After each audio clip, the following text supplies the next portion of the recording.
মানুষের জন্য ভালো ভালো কাপড় সিলাচ্ছি, কিন্তু আমাদের সন্তানের কপালে এটা জুটতেছে না। রাত 10টা 11টা 12টা ওরা যেভাবে ইচ্ছে ওভাবেই চালাচ্ছে।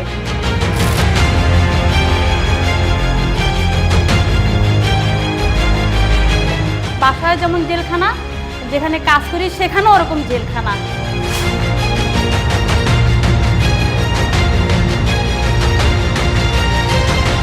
রোহিঙ্গা নিয়ে কত কিছু করতেছে, আর আমরা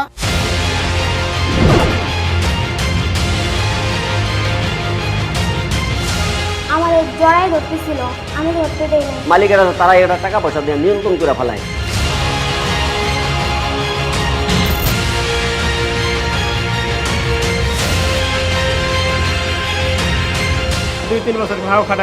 মানুষ মাছ আর মাংস খাবে কিন্তু আমরা অভাবে করিয়ে এই গার্মেন্টস করতেছি। এদের জন্য সরকারের কোনো পৃষ্ঠপোষকতা নাই।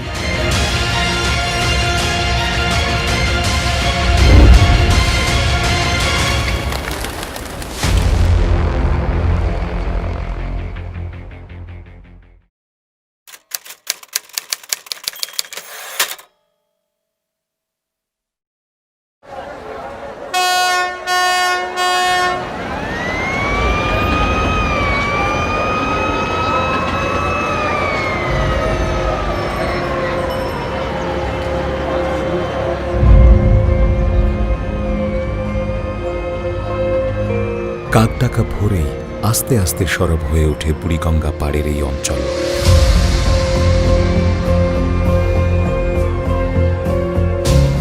বুড়িগঙ্গার তীর ঘেঁষে ভিড় করতে থাকে অসংখ্য নৌকা।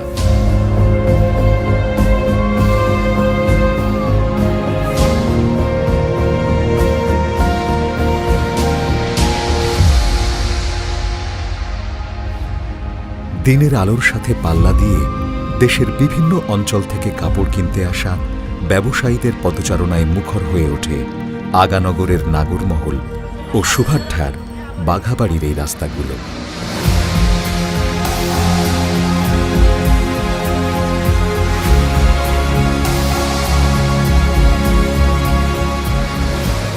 এই পল্লীর রাস্তাগুলো ধরে হাঁটলেই চোখে পড়বে প্যান্ট ও অন্যান্য কাপড়ের বড় বড় বোঝা মাথায় নিয়ে শ্রমিকদের আনাগোনা। সকাল থেকে রাত অবধি চলে পোশাকের বিকিনি। কাপড় কাটা, ধোলাই, সেলাই সহ বিভিন্ন কাজে দিনরাত ব্যস্ত থাকেন এই পল্লীর শ্রমিক ও মালিকরা। কিন্তু সরু গলি আর ভাঙাচোরা রাস্তার কারণে প্রতিনিয়ত যানজট লেগেই থাকে এই পল্লীতে।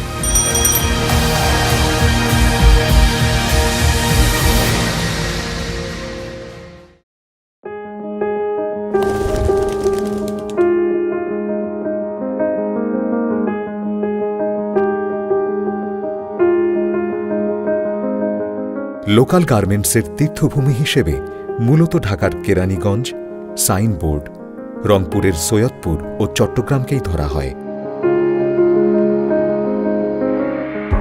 স্বাধীনতার পর বাংলাদেশে মূল ধারার গার্মেন্টস শিল্পের বিপ্লবের পরপরই বুড়িগঙ্গার তীর ঘেঁষা কেরানীগঞ্জকে কেন্দ্র করে গড়ে ওঠে বিকল্প এই তৈরি পোশাক শিল্প, যা পরবর্তীতে ধীরে ধীরে ছড়িয়ে পড়ে দেশের অন্যান্য অঞ্চলেও।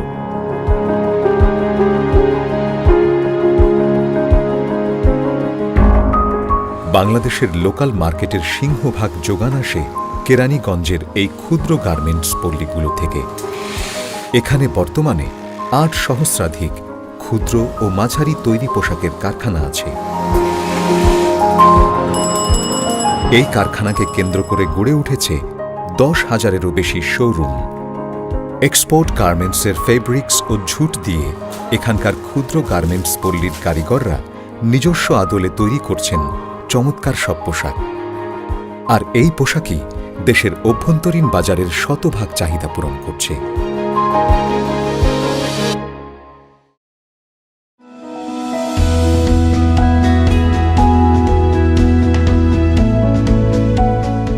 অন্যদিকে নারায়ণগঞ্জের সাইনবোর্ডের মিতালি মার্কেট ও এর আশেপাশের এলাকায় ৯০-এর দশকে ক্ষুদ্র গার্মেন্টসের গোড়াপত্তন হলেও পরবর্তী ৫-৬ বছরেই এলাকাটি পরিণত হয় লোকাল গার্মেন্টসের অন্যতম গুরুত্বপূর্ণ স্থানে।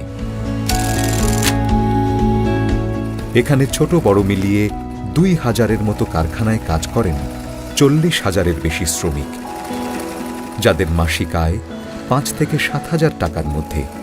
এসব কারখানার আয়তন 120 বর্গফুট থেকে 400 বর্গফুটের মধ্যে, আর আয়তন ভেদে প্রতি কারখানায় 2 থেকে 50 জনের মতো শ্রমিক কাজ করে থাকেন।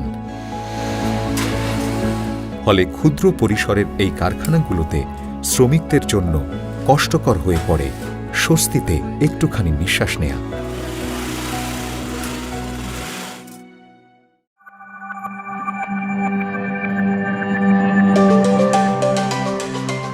এই ক্ষুদ্র গার্মেন্টস শিল্প যেন বিশ্বায়নে বিশ্বাসী। তাই শুধুমাত্র ঢাকা কেন্দ্রিক না হয়ে এর বিস্তার ছড়িয়েছে ঢাকার বাইরেও। চট্টগ্রাম শহরের বাকুলিয়া, পাহাড়তলী, বন্দর, ডাবল মুরিং, হালিশহর ও কর্ণফুলী এলাকায় ধীরে ধীরে এই শিল্পের বিস্তৃতি ঘটেছে। চট্টগ্রামে মোট 727টির মতো ক্ষুদ্র গার্মেন্টসে কাজ করছেন প্রায় 30,000 শ্রমিক, যাদের মধ্যে নারী শ্রমিকের সংখ্যাই বেশি। এসব কারখানার আয়তনও 120 থেকে 400 বর্গফুটের মধ্যে।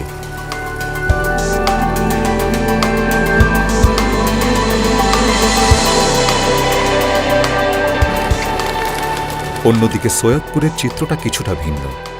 আপাত দৃষ্টিতে মনে হতে পারে এটি যেন একটি বাড়ি একটি গার্মেন্টস প্রকল্প। বাস্তবতাও কিছুটা সেরকমই। নিজেদের ক্ষুদ্র পুঁজি দিয়ে 1-2টি সেলাই মেশিন কিনে শ্রমিকেরা নিজেদের ঘরেই খুলে বসেছেন এক একটি কারখানা। ফলে প্রত্যেকটি পরিবারই পরিণত হয়েছে এক একটি ক্ষুদ্র পোশাক কারখানায়।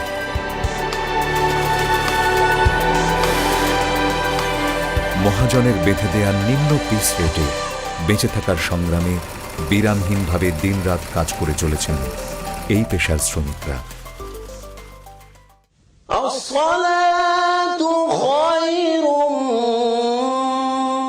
দিনের আলো ফোটার আগেই শুরু হয় তাদের কর্মপ্রস্তুতি।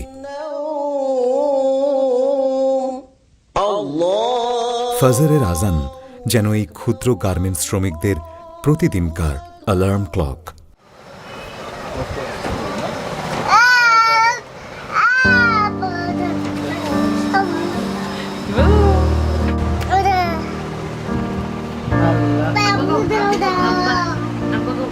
আর এই আজান শুনেই শুরু হয় অন্য 8-10 জন শ্রমিকের মতো গার্মেন্টস কর্মী সাবিনা আক্তারের কর্মব্যস্ত প্রতিদিন।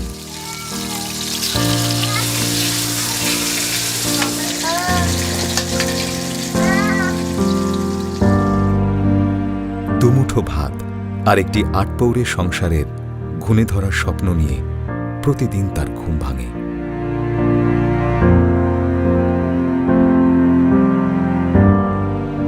নামাজ শেষ করে রান্নাবান্নার সাংসারিক কাজ সেরে রেসের ঘোড়ার মতো সময়ের সাথে বাজি ধরে সাবিনাকে ছুটতে হয় কাজে।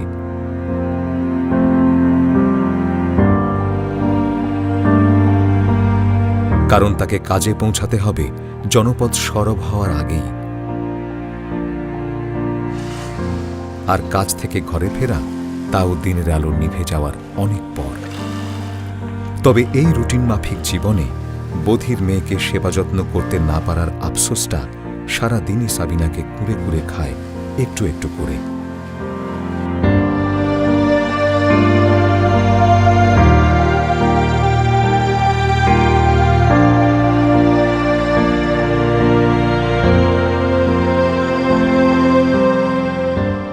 দুবেলা ভাত জোগাতেই যেখানে নাভিশ্বাস ওঠে, সেখানে শ্রবণ প্রতিবন্ধী এই শিশুটির চিকিৎসা প্রত্যাশা যেন হঠাৎ জিতে যাওয়া লটারির কল্পনার মতো। প্রকৃতি যেন অলক্ষ্যেই তার জীবন সংগ্রামের পথে বিছিয়ে রেখেছে ইট, পাথর আর অসংখ্য কাঁটা। যখন আমার মেয়ে ডেলিভারি হয়েছে তখন আমি 1 বছর বসেছিলাম। বসে যাওয়ার পরে আমার জামাই এই রোজগার করে চালাতে পারতেছে না চালাবার পরে আমাদের কোম্পানির থেকে একটা মেশিন নিয়েছিলাম। মেশিন নিয়ে আমি ঘরে কাজ করতাম, বাচ্চাকে দেখতাম আর কাজ করতাম। তো যখন আমি কাজ করতেছি বাহিরে চুলা ফাঁক করতে গেছিলাম, ও মেশিনের উপরে ঘুম থেকে উঠে মেশিনের উপর উঠে গেছে। উঠে যাবার পরে ও মেশিনের উপর পরে গেছে। পরে যাবার পরে ওর একটা দাঁত ভাঙে গেছে। আর একটু বেশি আঘাত পেয়েছে। আঘাত পাওয়ার পরেও কানে শুনে না। কম শুনবার পরে তারপরে দেখি একবার পুরোটা বন্ধ হয়ে গেছে। হসপিটাল যখন আমি নিয়ে গেলাম বলছিল একে নিয়ে ঢাকা যাইতে বলছিলাম, আমার তো ওরকম ইনকাম নাই, এখন অপারেশন করলে হ্যাঁ ভালো হবে ডাক্তার বলতেছে, এখন তো আমার অপারেশন করবার ওরকম পুঁজি নাই। তারপরে চেষ্টা করতেছি আর কি।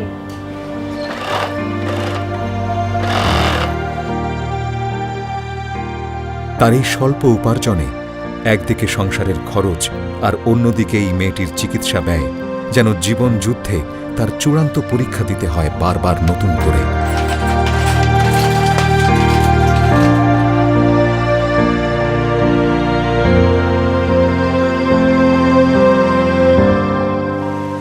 তবে সাবিনা কোনো রপ্তানিমূলক গার্মেন্টসে কাজ করেন না।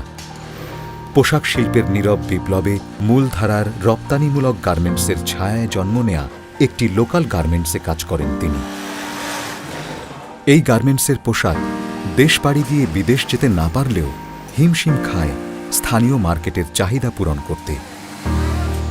ইপিজেড ও রপ্তানিমূলক গার্মেন্টসের উচ্ছিষ্ট জুট ফেব্রিক্স আর অন্যান্য উপাদান দিয়ে তারা তৈরি করেন গুণগত মানের এই পোশাক। এখানে যে ছোট ছোট জুট কাপড়গুলা দেখতেছেন, এইগুলা দিয়ে আমরা বিভিন্ন রকমের পোশাক তৈরি করি, প্যান্ট, শার্ট, গেঞ্জি। সরাসরি আমি পিজেড থেকে এই ওদের ওই ওয়াস্টিংগুলো আমি কিনে আনছি। যেরকম সরাসরি সমস্ত ভালো মাল পাইতাম, আমি আরো ভালো মাল ওদের থেকে ভালো মাল তৈরি করতে পারতাম।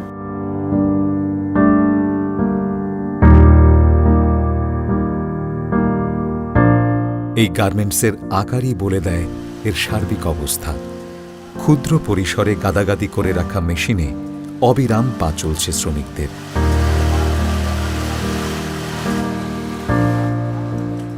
ব্যাঙের ছাতার মতো গজিয়ে ওঠা এসব গার্মেন্টসে তাদের কাজ করতে হয় স্বল্প আলো, ঘিঞ্জি, অস্বাস্থ্যকর আর নোংরা পরিবেশে। এই পরিবেশে কাজ করা তো দূরের কথা, ঠিকমতো নিঃশ্বাস নিতে পারাও রীতিমতো যুদ্ধ জয়ের মতো। এখানের পরিবেশ ভালো না, আমাদের এখানে অনেক শ্বাসকষ্টের সমস্যা হয়। এই অস্বাস্থ্যকর পরিবেশে এইসব শ্রমিকেরা তাদের কর্মময় জীবনের সেরা সময়টা পার করলেও বিনিময়ে যে বেতন পান তা দিয়ে তাদের ন্যূনতম জীবনধারণ অনেকটাই কষ্টসাধ্য। এই মজুরি দিয়া বর্তমানে আমাদের কোনো রকমই চলে না আর কি। 2-3 জন মিলে বাড়ি সংসার চলতেছে, একা চলাইতে পারতেছি। শীতের 3 মাসের মধ্যে 1 মাস কাজ হয়েছে, আর 2 মাসই কাজ নাই। এই 2 মাস কাজ নাই, যারা আমরা প্রোডাকশনে কাজ করি তা কিছুই পাই না, চলা খুবই কষ্ট। এসব লোকাল গার্মেন্টসে নেই নির্দিষ্ট বেতন কাঠামো, নেই কোনো সাপ্তাহিক বা সরকারি ছুটি। সরকারি ছুটি হয়, আমরা সরকারি ছুটি পাই না, তাহলে আমরা অল্প টাকার বেতন আমাদের সরকারি ছুটি দেয় না।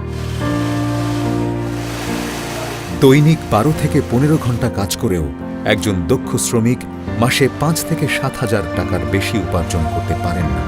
সকাল 9টা থেকে 11টা পর্যন্ত ডিউটি করতে হয়, কোনো ওভার টাইম দেয় না, শুধু বেতন স্যালারি দিচ্ছে। 14-15 ঘন্টা ডিউটি হিসাবে আমরা মাস শেষে বেতনটা পাই না। এই জায়গায় বিপদের সময় যদি টাকা না পাই তাহলে বছর শেষ টাকা পাই তো লাভ নাই। আমরা অভাবে করিয়ে এই গার্মেন্টস করতেছি।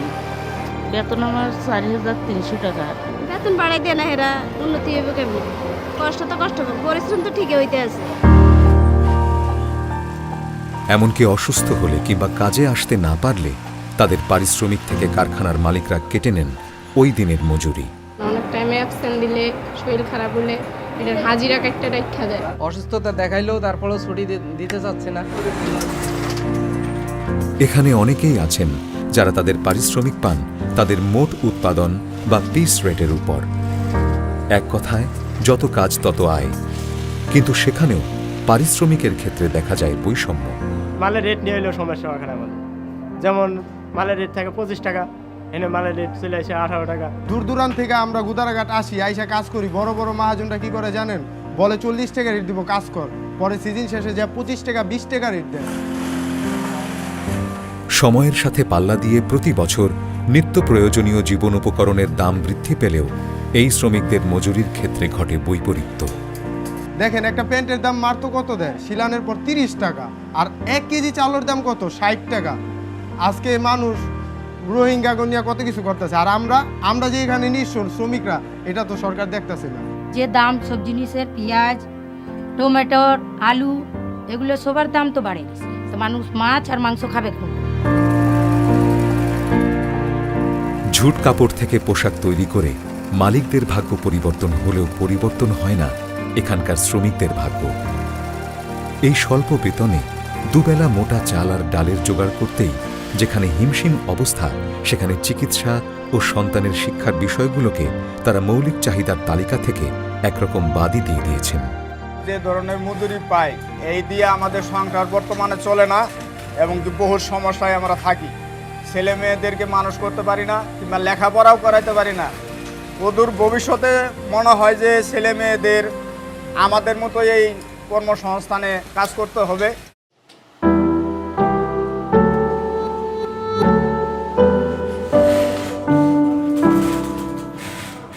এসব কারখানায় উল্লেখ করার মতো শিশু শ্রমিকেরাও কাজ করে। এদের প্রায় সবারই নেই কোনো প্রাথমিক শিক্ষা।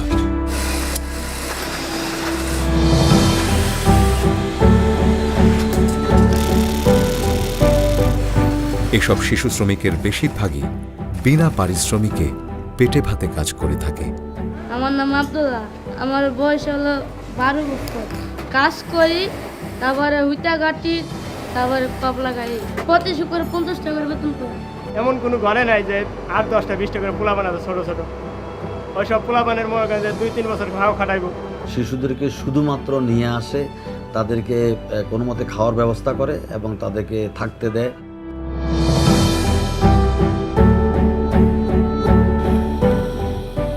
কিন্তু কাজে সামান্য ভুল হলে বাড়তি পাওনা হিসেবে প্রায় তাদেরকে মৌখিক বা শারীরিক নিগ্রহের শিকার হতে হয়। এখানে অনেক মেয়ে আছে, শিশু শ্রমিক, তাদেরকে খারাপ কথা বলা হয়, তাদেরকে খারাপ ভিডিও দেখা হয়, তাদেরকে নানান ধরনের সমস্যা করা হয়। আমি ঝাড়ু দিতেছিলাম তখন আমার জড়াই ধরতেছিল, আমি ধরতে দেই নাই, বলছি আমার সাথে এরকম করেন কিছু না। পরে আবার আসছেন কাজে করছি, তখন আবার আইসা আমার ফোনে খারাপ সিন আছে না, ওরে না আমার সামনে ধরতে আসছে। তখন আমি বলি এটি দেখি না, আমি এটি দেখবো না। তো আমার বলতেছে এটি দেখবো না তো করতে পারবো তো এটি।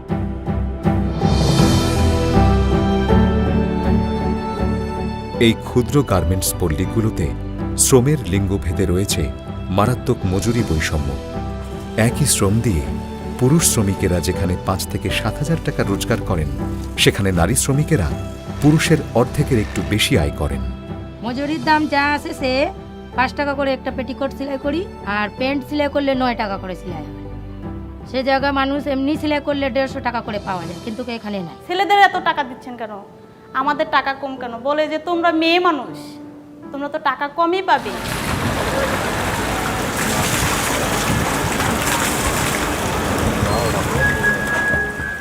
লোকাল গার্মেন্টসের জন্য পরিচিত কেরানীগঞ্জ, সাইনবোর্ড, সৈয়দপুর ও চট্টগ্রামের সব কারখানায় নেই নারীর জন্য আলাদা কোনো টয়লেট বা প্রক্ষালনের ব্যবস্থা। ফলে পুরুষ শ্রমিকের মতো তাদেরও উন্মুক্ত স্থানে সারতে হয় শৌচকাজ। এখানে আমাদের অনেক পানির সমস্যা আছে, বাথরুমের সমস্যা। এখানে আমরা সিঙ্গেলভাবে যাইতে পারি না, এক টয়লেটেই আমরা ছেলে মেয়ে ব্যবহার করি। আর এসব কারখানায় কর্মরত 19 ভাগ নারী কারখানার মালিক দ্বারা কোনো না কোনোভাবে নিপীড়নের শিকার হন প্রতিনিয়ত।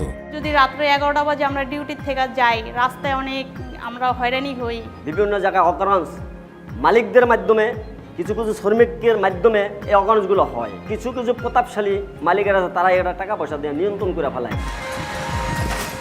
কাজ শেষ করে গভীর রাতে ঘরে ফেরা এসব নারী শ্রমিকদের যেমন নেই ঠিকমতো ঘরে ফেরার নিরাপত্তা, তেমনি সাধারণ শ্রমিকেরও নেই কাজের নিরাপত্তা।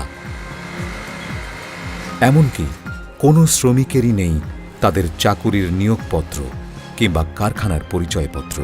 আইডি কার্ড তো নেই, কাজ করতেছে এমনি আইডি কার্ড বা পরিচয়পত্র নাই আর কি। রাত্রে আমরা 2টা কাজ করি, 2টা বাজে বের হই, পুলিশের আইন শৃঙ্খলা বাহিনীর আমাদেরকে ধরে, কিন্তু আমাদের কোনো কর্মী কার্ড নেই।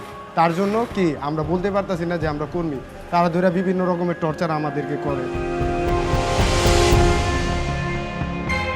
বাইরের নিরাপত্তা তো নেই, সেই সঙ্গে এসব ক্ষুদ্র বা লোকাল গার্মেন্টসের শ্রমিকদের বেশিরভাগেরই নেই থাকার কোনো নির্দিষ্ট জায়গা। ফলে কারখানার এই অস্বাস্থ্যকর ও নোংরা পরিবেশে তাদের প্রাত্যহিক থাকা ও খাওয়ার ব্যবস্থা করতে হয়। তারা কাজ করতেছে, খাইতেছে, মানে পোষায় না আর কি। থাকার জন্য পরিবেশ ভালো না, কিন্তু যে হিসাবে বেতন এই হিসাবে তো বাসা বাড়ি লইতে গেলে অনেক খরচ দেখা গেল, তাহলে তো আর এই কাজ করে বাসা বাড়ি দেওয়া সম্ভব না, আর বাপ মারও দেওয়া সম্ভব না।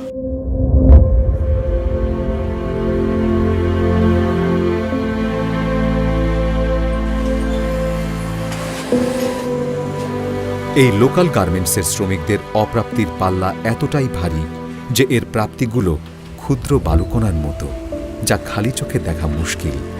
এসব শ্রমিকের দুঃখ দুর্দশা নিরসন আর দাবি আদায় যেন সুদূর পরাহত। তাদের ন্যায্য মজুরি আর অধিকারহীনতা তাদের জীবনের সাথে এমনভাবে মিশে গেছে যেন মনে হয় এটা তাদের জীবনেরই এক অবিচ্ছেদ্য অংশ। আমরা জেলখানার মতন বন্দী হয়ে থাকি, ক্লিয়ার যে আমরা বাইরের আলো চোখে দেখি না, আমরা ঘুরতে পারি না, আমরা স্বাধীনতার মতন চলতে পারি না। পাখি যেরকম ডানা মেলে উড়ে, আমরা ডানা মেলে উঠতে পারি না। আমরা সমস্ত মানে বাসায় যেমন জেলখানা, যেখানে কাজ করি সেখানেও ওরকম জেলখানা। অন্য রপ্তানিমূলক গার্মেন্টসের চেয়ে নিম্ন বেতনে কাজ করলেও এসব গার্মেন্টসের তৈরি পোশাক আন্তর্জাতিক মানেরই হয়ে থাকে। এখানকার উৎপাদিত পোশাক মফস্বল শহরগুলোর বিপণী বিতান্ত বটেই, রাজধানীর অভিজাত শপিং মলগুলোর শোরুমে এখন বিদেশি কাপড়ের সাথে পাল্লা দিয়ে দেশীয় বিভিন্ন ব্র্যান্ডের তকমায় চড়া দামে বিক্রি হয়। ঈদ পরবের টাইমে আমাদের ছেলে সন্তানের জন্য একটা ভালো কাপড় কিনতে পারি না, অথচ আমরা কিন্তু মানুষের জন্য ভালো ভালো কাপড় সিলাচ্ছি। বিপুল সম্ভাবনার এই ক্ষুদ্র গার্মেন্টস পল্লীগুলো দেশের সামগ্রিক আর্থসামাজিক উন্নয়নে গুরুত্বপূর্ণ ভূমিকা রাখলেও এর বিকাশে উল্লেখযোগ্য কোনো সহযোগিতা নেই সরকারি বা বেসরকারি তরফে। নেই সরকার কর্তৃক কোনো স্বীকৃতি। তাই লক্ষ লক্ষ শ্রমিক নির্ভর এই ক্ষুদ্র গার্মেন্টস পল্লীগুলোয় মানা হচ্ছে না যথাযথ শ্রম আইন। সরকারের কাছ থেকে অনেক অবদান অনেকে পায়, কিন্তু আমাদের শ্রমিকরা পায় না, এটা থেকে আমরা বঞ্চিত। এদের জন্য সরকারের কোনো পৃষ্ঠপোষকতা নাই, আইনের কোনো বাস্তবায়ন নাই, এমনকি তাদের ন্যূনতম কোনো মজুরি নির্ধারণ নাই। তাদের হেলথ অ্যান্ড সেফটি ইস্যুস বলেন বা শোভন কাজ কর্মপরিবেশ বলেন, এগুলো আসলে কোনোটাই এখন পর্যন্ত নিশ্চিত হয় নাই। কেরানীগঞ্জ ছাড়া দেশের অন্য কোথাও শ্রমিক ইউনিয়ন না থাকায় মালিকদের কাছে এটি যেন একটি মগের মুলুক। এই যে আসতেছি সকাল 8টা বাজে, রাত 10টা, 11টা, 12টা, ওরা যেভাবে ইচ্ছে ওভাবেই চালাচ্ছে।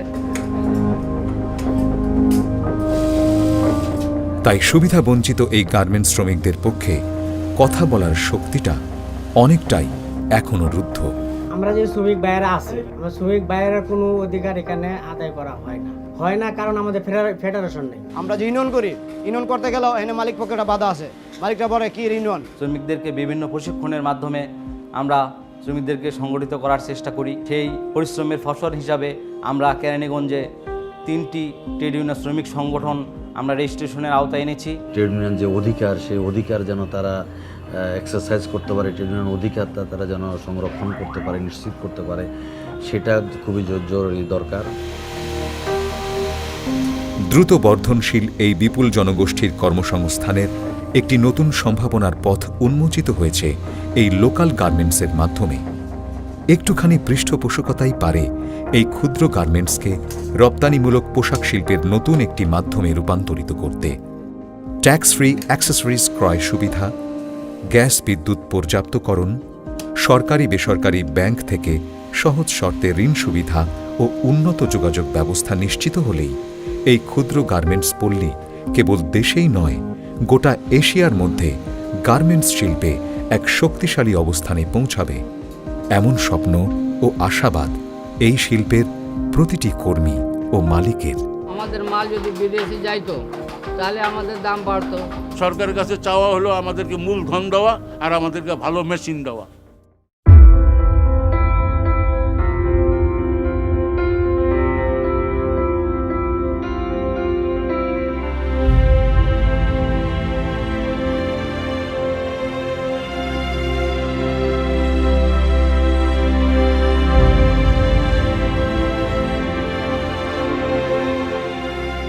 কিন্তু দুঃখজনক হলেও সত্য, উন্নয়নের অগ্রযাত্রায় দেশ দ্রুত এগিয়ে গেলেও যাদের ঘামে এই উন্নয়ন, সেই শ্রমজীবী মানুষের ন্যূনতম মর্যাদা, অধিকার এবং জীবনযাত্রার মান উন্নয়ন হয়নি একটুও।